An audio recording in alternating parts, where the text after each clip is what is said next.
Paul and Price Guy have been a sponsor for me for like probably over 2 years now. That we've had a great relationship and we're going to continue working together probably for the foreseeable, as I've got very friendly and close with Paul. Paul is now one of the main sponsors of PFL Bellator in Europe, and he's also sponsoring the US, like the PFL season shows, which is pretty cool. So that was kind of funny, because whenever I was thinking about going down this pathway, me and Paul were talking about the options. I was asking him, you know, kind of his thoughts on it all, and he was like, well, I'm thinking of sponsoring PFL Bellator as well, so that would be funny if it kind of crossed over. And then it did cross over, and here we are. We actually got a cool moment after my debut there in Dublin. We got a team photo. This is all great, full circle moment. All the boys. Paul sponsors Fight Academy, helps out the gym, sponsors me. Get him in for a photo here. The only one photo that there is. Done dirty. Two sexy bastards. But we got a photo shot, alright, Paul? That's right. Well, yeah, you saved the day. Shout out PFL. Let me see if I can find it here. Shout out the PFL for making Paul look better looking. And because of the direction that you're in, you know, you've got this fight now, and I don't think you could have ever planned for this fight. Like, it is their biggest show, and you're on. Like, it just speaks volumes for. Yeah. We've said before about the direction where they're going to push you to, and if you're on that for a reason. To, I mean, you deserve to be on that show, and it's just going to put you up to the next stage. It'll be, I guess, 6 months. Whenever I fight, that'll only be 6 months I've signed to them, and it'll be literally my life's completely changed. Like, and that's what I beat AJ. When I beat AJ here, it's. That's what you do, man. You know? Like, you love the sport, and you need to be able to be getting these opportunities where it is going to change your life. Yeah. And there's other places where you could just stay still and fight there, and you're not going to do anything. Commentator. Yeah. And so we've mentioned before, it's a risky business that you're in, so you need to be maximising what you can get out of it to be putting yourself at risk. So financially, he has great coaches and stuff behind him. He's great management. He's great people around him that know the direction. But at that stage of Paul's career, money is also pivotal in trying to get you to where you need to be. You know, I mean, people could walk away from the sport because they don't have the money to be training or doing what they need to do, but the skill set that Paul has, the mentality that he has, sometimes they just need a wee bit of extra help from somewhere else. So it's not often you like meet people who think the same as you in terms of like not setting limits at all. It's like yes, we're thinking about this next big fight ahead, but we're also thinking 5 steps ahead. Do you know what I mean? The master plan, like. And it's always been that way when I've been around you, Paul. Like, even when we weren't, obviously we speak quite a lot more now, but even at those early stages, I just knew, I've always felt that sort of, okay, well, let's fucking push the level. Yeah. You need people like that in your life that are willing to push boundaries, and you can bounce off, and they can make you be better and look at things differently, and that's the key to it. Like, and see where you're at now isn't even a drop in the ocean of where you're going to be in 2 years, 5 years.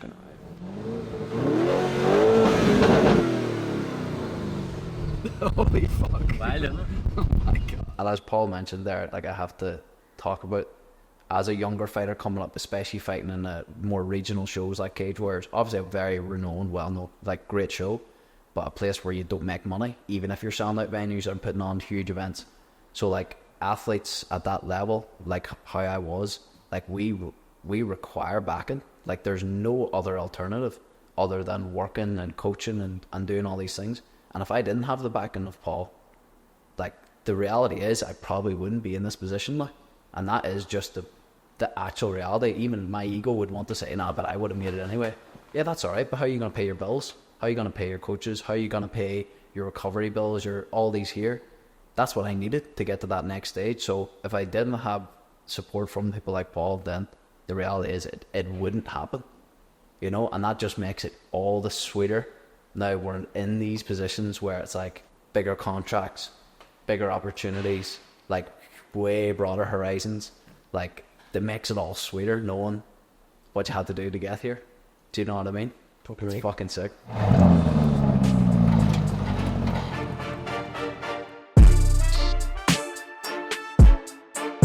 This is a lovely wee gift from Patrick McAllister, my coach.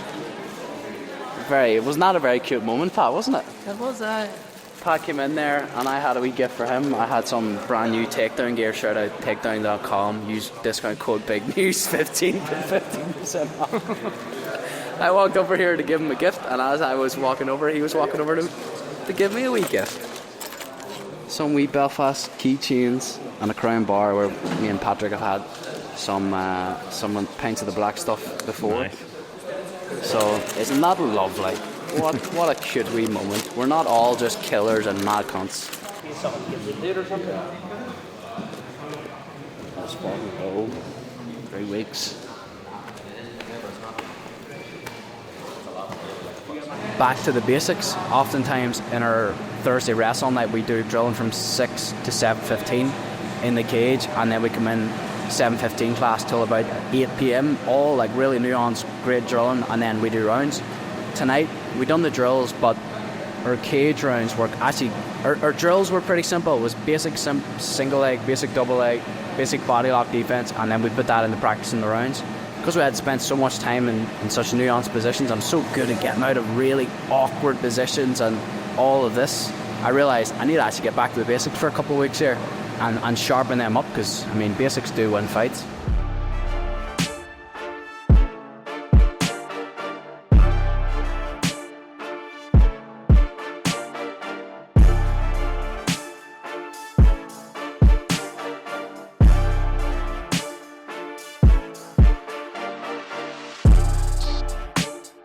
Pat's just such a good, intelligent grappler. His bread and butter is like wall takedowns and wall work and pinning. So I got him to just put me in nasty kind of positions where I can work out of, and that's why I enjoyed the session so much, because I actually got exactly what I wanted from it.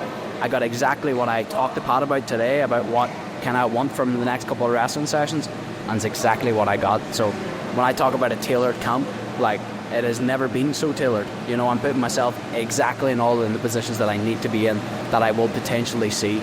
So that's what it's all about here. Everything specific, everything tailored.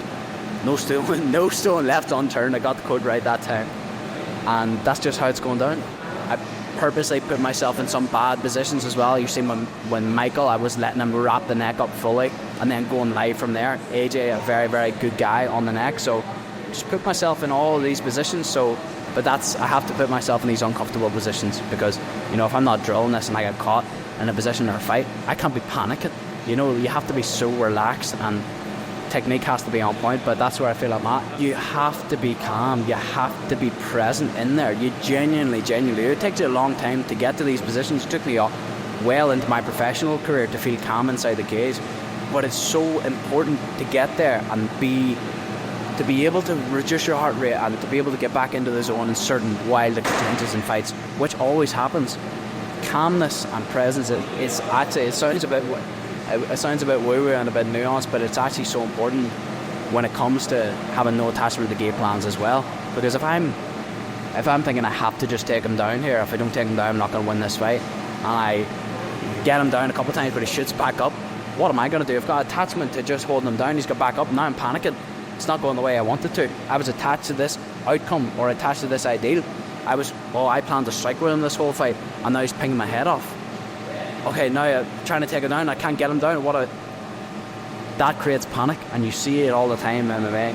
And thankfully I've developed a really good strategy and really good presence in the cage where I really feel comfortable wherever it's going to go. And yeah, we keep moving forward, you know, not long now. We've got 3.5 weeks to the fight. Good 2.5 more hard weeks of training. And that's us, but I'm feeling happy, I'm feeling content, and unbelievably confident, to be honest. Like, they just released the full card today, and I just shared it on Twitter there. Like, I really genuinely think I'm going to steal the entire show. Like, I genuinely do think that, and I don't even mean that in an egotistical way. I genuinely don't. I mean it in a way, but I think my performance against AJ, I think the fight itself is, other than Ngannou, is the most hyped fight. I think the way that I'm going to get him out of there is just going to be like, holy shit. Do you know what I mean? Because nobody really is expecting me to beat him. People think I've got a chance, and nobody's expecting me to beat him. I think when I go out there and knock him out, I think it really will steal the show, and that's what I'm gunning for. and I mean it in a non-egotistical way. That is just genuinely how I think it's going to play out here. But that's what the work's for now, to make sure that happens, and to back up the words, to prove my words. But that was a good session, really enjoyed it. Once a competitor always... I didn't even see him, but I knew he was showboating because he had me in the air for like 10 seconds. And I knew you were here. I was like, Peter, whenever you were holding on, but I couldn't do it because I couldn't get fucking free. It was like, if I do, I'm going to get hit here. It is 11:20. I need to be on the mat, ready to go, ready to spar at 11:30. So just in that, at that point of like getting the body primed and ready, nerves, like, you know yourself, it's I'm a perfectionist. I want to perform, so I've rewatched sparring again this morning. I know exactly, I've went over notes. I know exactly what I want to improve on today. I just put a lot of pressure on myself to deliver, but that's what it's about here. I need to make sure that every single week I'm making the adjustments and the improvements. So just another day, we're 3 weeks out. Perform, switch on from the opening bell.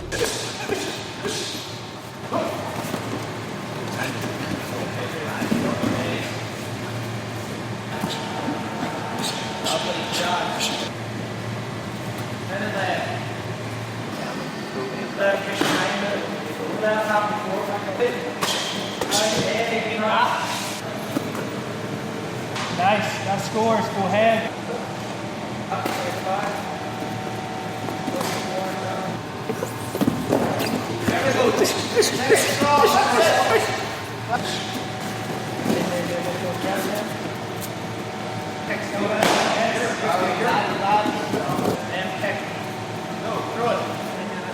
Work. Okay.